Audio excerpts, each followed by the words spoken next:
Sparky Coach Potty Crowie here with my mate Cameron, the big Cam dog. We're talking today. I want to talk about small jobs. Small jobs. We are talking about small jobs. I also want to talk about small. Yeah, small is good. Small's small better. In time, small in dollar value, or small in stature? Both. Yes, I want all of the above. I want to talk about just the small jobs, and it's it's interesting theory that, like, let's say you get called to do 2 pendant lights over the island bench. It's a large job.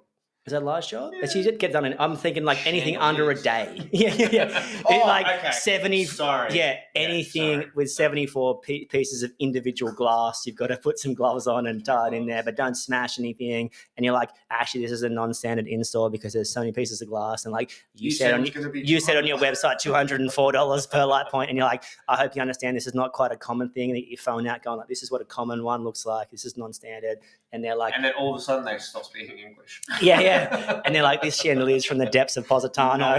No English. This is what's the movie when Matthew McConaughey's the lightning striking the sand and making the glass? How to Lose a Guy in 10 Days? No, that's the Reese Witherspoon one. It's not Matthew McConaughey. It's a different guy, but Patrick Dempsey's in it. Sweet Home Alabama. He's a sexy guy. Ooh, yeah, cool. I'm comfortable saying that. Big fan of Reese Witherspoon. Yeah, but that wasn't Matthew McConaughey. Oh, yeah, she's not my type. But Matthew McConaughey's pretty sexy too. Really huge. I don't think it really matters if she's type or not. I have seen that. A little bit out of your league. Matthew, if you're listening, you can get in touch at sparkycoach.com.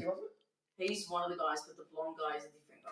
Oh, yeah. Anyway. Listeners, big name. Shout out. Put it in the comments. Anyway, the glass is made from Patrick Dempsey, and you've got to put it together. I'm pretty sure I watched the other day when I was having a bit of a bad day, just to emotionally de-stress. We watch it once a week. Sweet Home Alabama.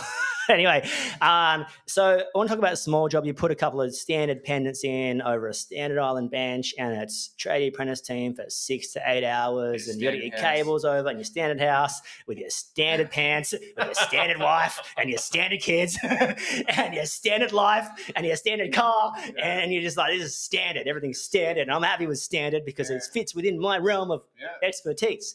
I'll tell you what's not standard: Kia Carnivals. If when you can pick a pram up and put it in the car without folding it down, you're on a heater. Anyway, the space and time in Kia Carnival is hectic. Anyway, and it goes faster than the Cruiser. But talking about the island bench, you tuck your pendants in, and you've got that real-time risk of performing a $1,500 job and it costing you $5,000 by dropping something on the island bench. So I want to talk about the small jobs where you go like, hey, you can do a $500 job. Are we talking risk versus reward? We are talking risk versus reward. And we're also talking about Patrick Dempsey. We're also talking about Sweet Home Alabama. You've got to have your checklist at the end of the job, and you've got to have your strategies and rhymes and reasons. Because if you lost $1,500 on a $200,000 job, you might not necessarily notice if it took you a little bit longer. But if you lose $1,500, if you lose $1,500 on a $1,500 job, you're going to feel that. And what you've got to recognize is like, you're probably out there driving your car going, I would never drop my drill on an island bench. Well, yeah, what did you? If you're having a business, you got staff, and you got mistakes. So we had a big rule: we'd get some timber, we get some drop sheets, put it on the island bench, get a bit of timber, cut it to size, put it on top. And the client's like, well, that's going to cost a bit more money. I'm like, yeah, well, I'm not doing a $1,500 job and risk cracking your $5,000 marble or bench top or whatever. So it's like at the small jobs, if you're doing a $300, $400, $500 sensor, whatever, and you get called back, like there's probably 30% profit, let's say on average across your electrical business across the year. So your $500 job is going to be maybe you're pushing 50% profit, whatever. Let's just say you're pushing 50, you're pushing max. You make $250 off a $500 job, but the callback costs you $250. The callback costs you $300. So I want to talk about the importance of handling your small jobs correctly. The small jobs are where the money is. The small jobs can also be where the money's lost. It just evaporates. One callback for a tradie, I mean, anything is like, let's say it's an hour on site, an hour driving. or something not too dissimilar. That's 2 hours, tradie rate, 110, 120 bucks an hour, 240 bucks. But the lost opportunity of you could have earned that somewhere else. Yes, so 240 times 2 is 500 bucks. So generally any callback is going to cost you between 300 and 500 bucks. 100%. So I want to talk about every job's minimum 2 hours. 100%. So let's talk, how do you, because we still want to do the small jobs. I'm a big believer that the small jobs lead to big leads to small. You've got to excel across all industries. And the larger projects, while you might drop your pants a little bit, drop your price a little bit, you've got consistency and confidence to hire, and you've got like the lack of schedule pressure, and it's got its amazing longevity benefits for 6 to 12 month forecasting. But the small jobs are going to carry you through the quiet times. So you've got to excel across everything. But yeah, what do you do? Like, what are some things we can put in place for our small jobs to make sure that? Well, first, I think with the small jobs, just carry on a little bit more, you're saying, is that it's the offering that you have as a business. So yeah, you may do the awesome new homes for a couple of builders and they turn out really sick. But then Maureen, who lives on the harbour in Sydney, and the sick house that you just did, she's not happy with the pendant light that she put in the kitchen, and she wants another 2 down lights in the guest bathroom because when her sister stayed at Christmas, she couldn't get a makeup spot on. And like, these are real, like, actual scenarios that you come across, because when you're dealing with certain clientele, they have the means and generally the income that's associated with it to just make decisions like that. So that's the reality of it all. So that she rings you and she's like, oh, hey, Crowie, we still love you. Everything's amazing. We love our house. We've had the whole family here for Christmas, really good. But I don't like the pendant anymore. It just doesn't work for me. I need a couple of other things done. And, oh, you know how you put that USB charger on the bench in this location? Can we put it here? It'll just really help me out. And you're like, sweet, no worries at all. We don't do small jobs. Like, how do you think she would take that? Not very well.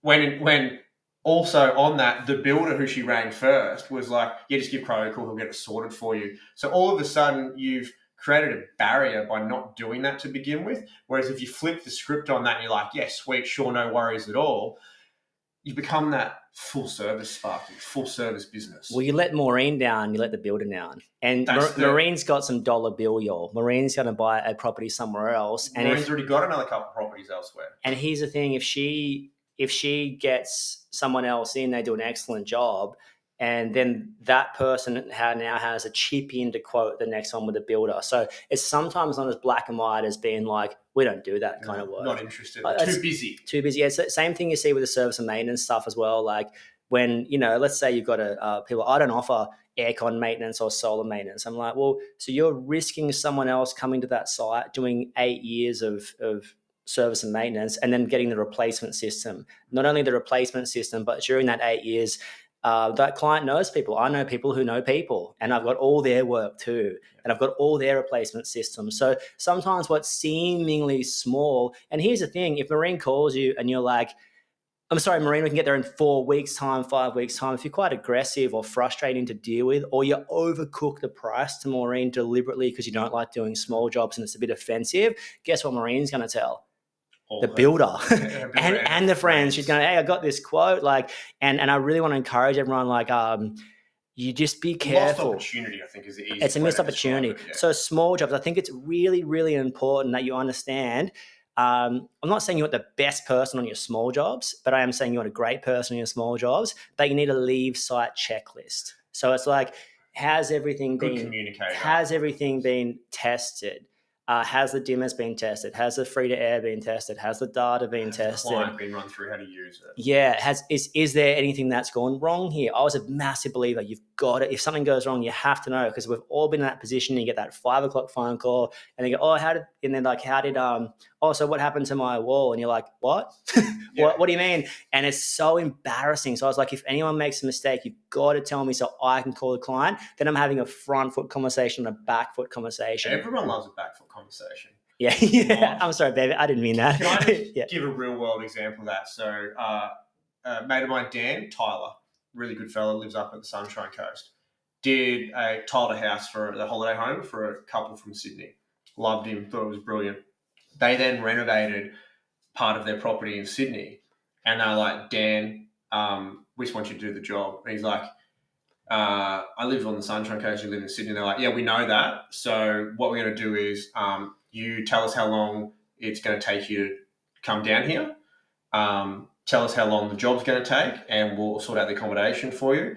But not only that, he was like, look, it's probably going to take about a week or so, and it'll take a couple of days to drive down. They're like, that's cool, we're just going to pay you for 2 weeks. So, and he was like, well, I can't really say no to that because the opportunity is there. And I know some people will be like, hey, that's a long way to go for a job and all that sort of stuff. But the price they were willing to pay was acceptable for him. He wasn't going to lose any any money on it at all. But then the opportunities have come from that because I don't know what their names were, but they tell everyone, right? And he had other people from Sydney ringing him, being like, "Can you do work in Sydney?" He's like, "No, sorry."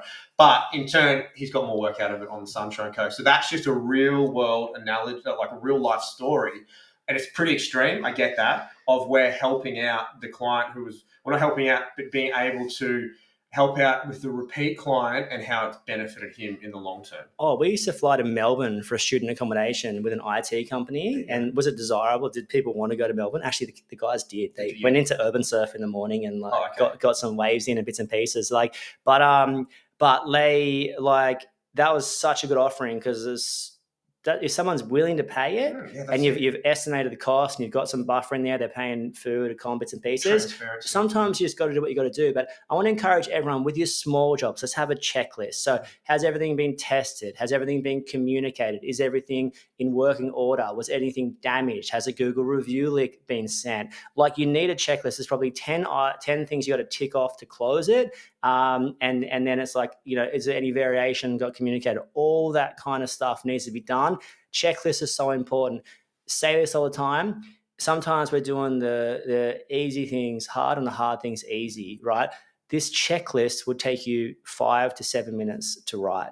And then you're going to eliminate a world of pain. So with the small jobs, you can be hyper aware. They can cost you a lot of money. Establish your checklist. Do them properly, quote them well. And the goal with the small jobs, they'd be producing the money and they'd be producing, you'd be keeping the clients happy. In the service and maintenance world is such a integral part of every business to excel in. That's my wrap up. Yeah, no, it's just, it allows you to become the full service business. So you have all the offerings, you've got all the knives in the drawer, so to speak, which clients identify and respect, from the large builder down to a smaller, like a family business or something like that. Because what is their network going to be worth to you, and what can lost opportunity lead to you and your business? Because think of it as a self-fulfilling pipeline of work, because they do all the legwork for you and the work just keeps coming in. So get yourself a process together. Don't ignore those small jobs. 100%. Happy small jobbing. See you soon.